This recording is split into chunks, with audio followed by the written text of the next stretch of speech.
Electronic ಮತ್ತು social ಮೀಡಿಯಾದಲ್ಲಿ ನನ್ನ ಹೇಳಿಕೆಯನ್ನು ತಿರುಚಿ ನನ್ನ ತೇಜೋವಧೆಯನ್ನು ಮಾಡುವಂಥ ಕೆಲಸವನ್ನು ಮಾಡ್ತಾ ಇರೋದು ಇದು ಸರಿಯಲ್ಲ. ನಾನು ಇವತ್ತು ಕೆ ಆರ್ ಪೇಟೆಯಲ್ಲಿ ಯಾರೋ ನನ್ನ ಆತ್ಮೀಯ ಸ್ನೇಹಿತರಿಗೆ ಮಾತನಾಡುವಾಗ ಸಿದ್ದರಾಮಯ್ಯನವ್ರ ವಿಷಯ ಪ್ರಸ್ತಾಪ ಆದಾಗ ನಾನು ಕೆಲವು ಅವ್ರ ಬಗ್ಗೆ ಮಾತಾಡಿದ್ದೇನೆ. ಅವರು ಲಕ್ಕಿ ಲಾಟ್ರಿ ಇತ್ತು, ಸಿ ಎಮ್ ಆದರು ಅಂತ ಹೇಳಿದೆ. ನಾನು ಸೋನಿಯಾ ಗಾಂಧಿಯನ್ನು ಭೇಟಿ ಮಾಡಿಸಿದ್ದೇನೆ ಅಂತ ಹೇಳಿರೋದು ಸಂಪೂರ್ಣ ತಪ್ಪು. ಸೋನಿಯಾ ಗಾಂಧಿಗೆ ಭೇಟಿ ಮಾಡುವಾಗ ನನ್ನ ಜೊತೆಗೆ ಹೋಗಿದ್ದೆ. ಅವರು ಸೋನಿಯಾ ಗಾಂಧಿಗೆ ಭೇಟಿ ಈ ಸಲ ಬೇಡ ಅಂತ ಹೇಳ್ತಾಯಿದ್ರು. ನಾನೇ ಒತ್ತಾಯ ಮಾಡಿ ಸೋನಿಯಾ ಗಾಂಧಿನ ಭೇಟಿ ಮಾಡಿಸೋಕ್ಕೆ ಹೇಳಿದಾಗ ಹೋದರು. ಅವರೊಬ್ಬ ಮಾಸ್ ಲೀಡರು, ಅವ್ರಿಗೆ ಮುಖ್ಯಮಂತ್ರಿ ಮಾಡುವಂಥ ಶಕ್ತಿ ನನಗಿಲ್ಲ. ಅವರು ಮತ್ತು ನನ್ನ ಆತ್ಮೀಯ ಸಂಬಂಧವನ್ನು ಹಾಳು ಮಾಡೋದಕ್ಕೆ ಕೆಲವರು ಉದ್ದೇಶಪೂರ್ವಕವಾಗಿ ಪ್ರಯತ್ನ ಮಾಡ್ತಾಯಿದ್ದಾರೆ.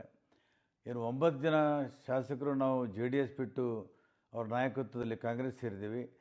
ಕಾಂಗ್ರೆಸ್ ಕೂಡ ಅವರ ಜನಬೆಂಬಲವನ್ನು ನೋಡಿ ಅವರನ್ನು ಮುಖ್ಯಮಂತ್ರಿ ಮಾಡಿತು, ಹೊರತಾಗಿ ನಾವು ಹೇಳೋದ್ರಲ್ಲಿಂದ ಮಾಡಿಲ್ಲ. ಇದು ಸಿದ್ದರಾಮಯ್ಯನವರು ನಮ್ಮ ಸಂಬಂಧ ಹಾಳು ಮಾಡೋದಕ್ಕೆ ಕೆಲವರು ಮಾಡ್ತಾ ಇರೋದು ಸರಿಯಲ್ಲ ಅಂತ ನಾನು ಹೇಳ್ತಾ ಇದ್ದೀನಿ.